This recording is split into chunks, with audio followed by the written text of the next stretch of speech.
Hi, my name is Caroline, and I did my extra credit project on the 6 dimensions of poverty.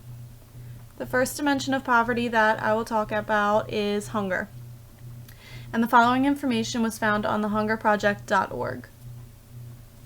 795 million people, or 1 in 9, do not have enough to eat. In Asia, 525.6 million people are starving.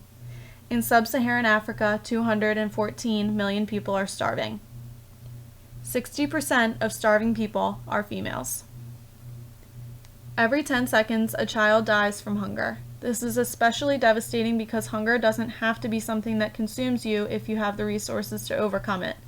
But sadly, many people do not, and it's not just people who reside in third world countries.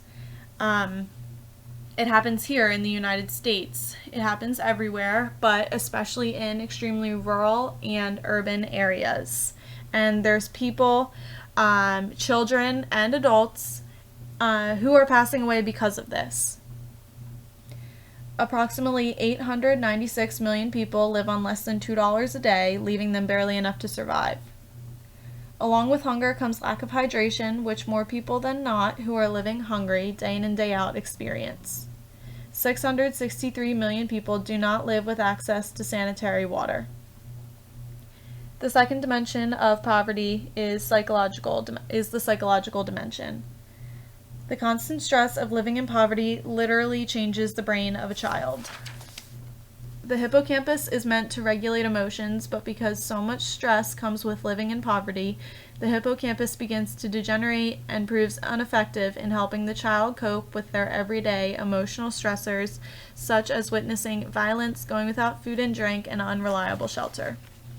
That information was found on psychologytoday.com. The third dimension of poverty is inadequate infrastructure, which was talked about in our book, and that's where this information stems from. Those in poverty lack access to roads, electricity, sanitary water, and even public transportation.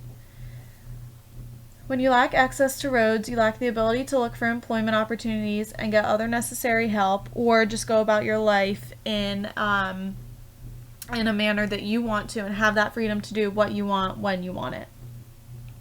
When you lack electricity, it is difficult to do work if you have been fortunate enough to find it.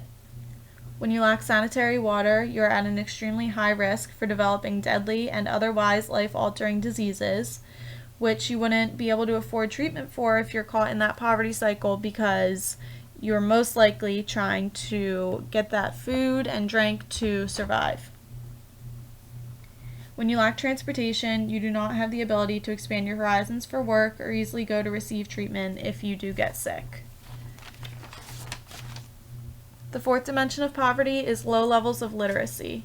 To become literate, you must be given the proper resources to learn the language you need.